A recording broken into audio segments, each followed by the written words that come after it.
కూటమి ప్రభుత్వం కక్ష సాధింపు చర్యలకు పాల్పడుతుందని ఆరోపించారు వైసీపీ నేత అమర్నాథ్. ప్రతీకార చర్యకనే విశాఖ క్రికెట్ స్టేడియం పేరులో వైఎస్ఆర్ను తొలగించారని అన్నారు. స్టేడియం వద్ద నిర్వహించిన వైసీపీ ఆందోళనలో పాల్గొన్న ఆయన ప్రభుత్వ తీరుపై మండిపడ్డారు. వైఎస్ఆర్ పేరు వెంటనే కూటమి నేతలకు వణుకు పుడుతోందన్నారు.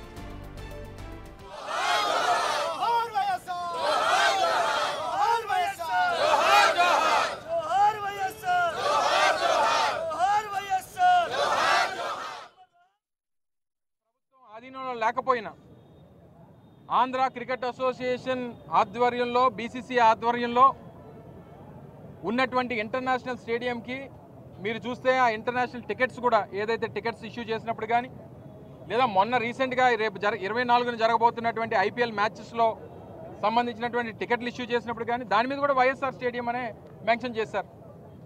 తీరా ఈరోజు మీరు చూడండి, అక్కడ నూతనంగా ఒక ఆర్చ్ని నిర్మించారు. అలాగే స్టేడియంకి సంబంధించినటువంటి ఫసాడ్ కూడా నూతనంగా నిర్మాణం చేశారు.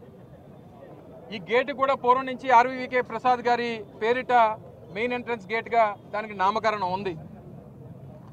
మరి దాన్ని ప్రసాద్ గారి పేరు పెద్దలు ఆర్వీవీకే ప్రసాద్ గారి పేరుని కొనసాగించారు. పైన ఉన్నటువంటి డాక్టర్ వైఎస్ఆర్ పేరుని మాత్రం పూర్తిగా తొలగించినటువంటి విషయాన్ని ఇక్కడ నేరుగా మీకు కనబడతా ఉంది. ఎక్కడ కూడా ఈ రోజు వరకు ఈ 48 గంటల్లో ఆంధ్ర క్రికెట్ అసోసియేషన్ ముందుకొచ్చి మేము తొలగించామని చెప్పరు, మేము ఉంచామని చెప్పరు, మేము తీర్మానం చేశామని చెప్పరు, లేదా మా మీద ప్రభుత్వం ఒత్తిడి ఉందని చెప్పరు, లేదా ప్రభుత్వం దగ్గర మంచి మార్కులు కొట్టేయడానికి కమిటీలో ఉన్నటువంటి 2 ఎంపీలు ఈరోజు ఆంధ్ర క్రికెట్ అసోసియేషన్ ప్రెసిడెంట్గాను సెక్రటరీగాను ఉన్నటువంటి ఒక రాజ్యసభ ఎంపీ, ఒక లోక్సభ ఎంపీ, తెలుగుదేశం పార్టీకి సంబంధించినటువంటి 2 నేతలు ఈరోజు ఆంధ్ర క్రికెట్ అసోసియేషన్ నడుపుతా ఉన్నారు. ఎందుకు వైఎస్ఆర్ పేరు చూస్తే భయపడతా ఉన్నారు? ఆ బ్రాండ్ అంటే ఎందుకు భయపడతా ఉన్నారు? వైఎస్ఆర్ కాంగ్రెస్ పార్టీ ఈరోజు ఆయన పేరిట ఆయన ఆశయాల కోసం ఆయన సిద్ధాంతాల కోసం జగన్మోహన్ రెడ్డి గారి నేతృత్వంలో స్థాపించినటువంటి పార్టీ. ఋషికొండ ఐటీ హిల్స్ అభివృద్ధి చేసింది రాజశేఖర రెడ్డి గారు, పక్కన ఉన్నటువంటి బీఆర్టీఎస్ రోడ్లు అభివృద్ధి చేసింది రాజశేఖర రెడ్డి గారు,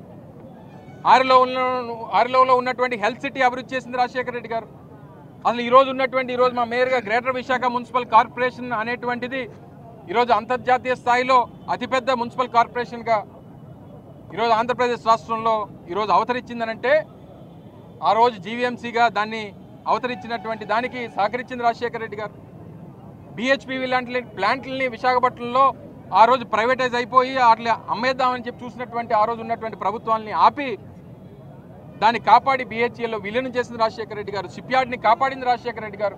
విశాఖపట్నం స్టీల్ ప్లాంట్ని అభివృద్ధి చేయాలని ఆ రోజు డిస్ఇన్వెస్ట్మెంట్ వైపు ఆ రోజు ఉన్నటువంటి ఎన్డీఏ ప్రభుత్వం అడుగులు వేస్తే రాజశేఖర రెడ్డి గారు ముఖ్యమంత్రి అయిన తర్వాత స్టీల్ ప్లాంట్ని కాపాడి మళ్ళీ దాన్ని ఎక్స్పాన్షన్ వైపు తీసుకెళ్ళి అక్కడ ఉన్నటువంటి ఏదైతే నిర్వాసితులు ఉన్నారో వారికి ఉద్యోగ అవకాశాలు కల్పించి విశాఖపట్నానికి ఫైనాన్షియల్ క్యాపిటల్గా ఈరోజు ఈ స్థాయికి తీసుకొని వచ్చింది రాజశేఖర రెడ్డి.